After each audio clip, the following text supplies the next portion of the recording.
Hey everybody, welcome back.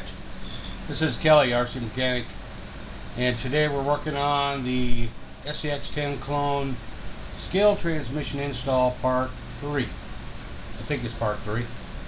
Anyway, just to recap, the reason why we're doing the scale transmission is because the transmission that was in here, I had some problems with it.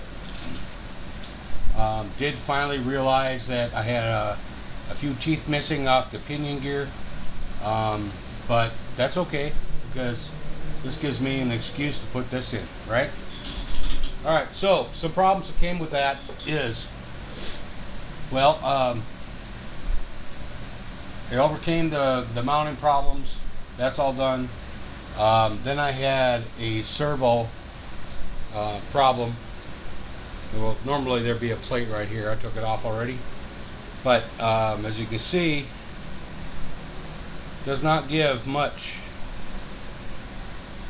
Alright, so what I'm going to do today is I'm going to fabricate a frame mounted servo mount. Hopefully put it right about there. And then also another problem I had when I was thinking about putting the servo mount here before is that I would not be able to use my stock bumper. So my stock bumper goes in here kind of like that.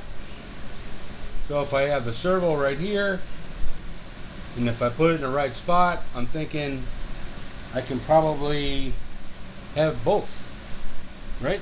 So last night I've been working at night. I was going to work in the barn, but it's too damn hot out there too. But last night I came up with these brackets, these L brackets that will slide. Let me get you closer. Can I? Oh, come on, get in there. Alright, so you see this bracket right here. Not too worried about that one. That is cut off of an original mount. I'm just using it as a backing plate for the shock tower. This side over here is part of the actual mount. What I'm going to have to do is notch out. Oh, where are we? Okay. See this thickness right here? I'm going to have to notch out that thickness so it will slide right up in there. Hopefully be, in the end, be flush with the frame rail right here. Right here. Okay? So, I'll have to do a couple things. First, I'm going to have to pull the transmission back out so that I can figure out how much I need to notch. This is 1/16 of an inch thick. So, yeah.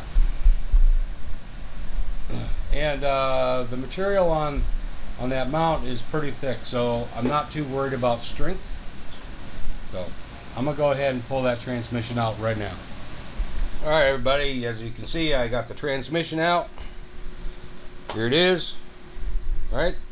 And while I was gone there for a second, I also built the bracket. Right? I got some lines cut or drew right here where I'm going to cut so that these angle brackets don't hang down back here and look all stupid. So I'm going to cut them out. Got to clean up. I actually roughed out the hole for the servo. Still have to drill the holes to mount it.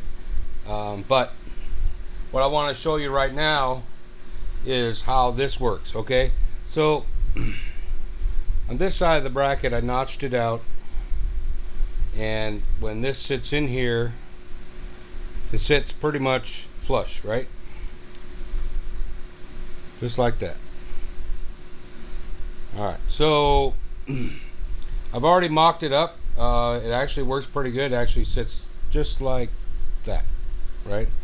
Probably could come down just a little bit more because it's going to spread the frame rail out a little bit. But I think since it's carbon fiber, even though it's super strong, it is forgiving, so I can actually, you know, work around that. So what I'm going to do right now is I'm going to go ahead and cut these out on each side, clean up this front corner, and clean up the hole, drill the holes, and then we'll go ahead and I will put it back in. You can see what it's going to look like. Alright everyone, so this is the mount. I drilled the holes for the servo. It's sitting up here about where it would be. It's not quite where it would be, but I painted it with my truck bed liner black. I think it looks a lot better than the silver wood. So what's next now would be to take this thing and mount it in here and get everything all in place. It's important to know that when I do mount it, I have to leave all the screws loose so that everything lines up. Then I can tighten everything down. Okay, so I'm gonna go put the transmission in and see you in a sec. Okay, so like I said before, you have to leave the screws loose so that everything lines up. And when I did that, it really worked out good, because everything would not line up if I didn't leave the screws loose, right? The biggest thing was putting the 4 screws up in here, because I started out putting the head up through the bottom. That didn't work out, so I went through the top, and that with the needle nose pliers, I was able to get the nuts started. Alright, so let's just take a look at this bad boy right now. We started out, you know, with the transmission, scale transmission being installed, right? Got that, no problem. A few modifications need to be done. And then we found out we had a problem with clearance with the steering servo being mounted on the axle right here, right? So it only had like a little bit of movement. So all right, so now we've fixed that. All right, so the next part of this dilemma is this: the steering rod that comes with this truck is not able to be pivoted, and it really needs to be adjustable with angle end on each end in order to hook up to the servo where it's at right now. I don't have one. No, I might have one in the SCX10 parts kit, but as far as the links go in that kit, I'm not really happy with them, so I think I'm going to go with something else. So next time you see this truck, we're going to have the electronics in. We're going to have a new link, tie rod link right here, and a new drag link, or steering link, whatever you want to call it. And at that point, we're nearly done. Okay, so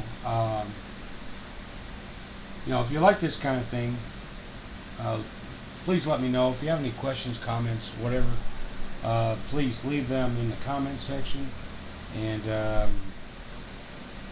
gotta tell you that before I made all these changes to this truck and the weight was in the center, this thing was a crawl monster. I mean, it beat out the barn challenge with wet wood and all that. So the one other thing that I really wanted to do when I did do this is to make sure that I can use this bumper, and I can, except about a 1/4 inch off.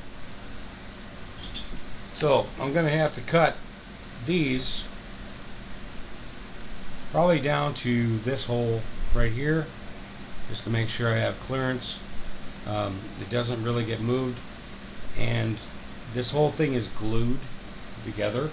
So and when I do that, then I'll be able to put the bumper on So I'll have a scale transmission, I'll have the steering and the bumper. So it's a win-win situation. So if this kind of thing really appeals to you, let me know. This RC Mechanic, just saying, keep building, keep fabricating, and I'll see you next time.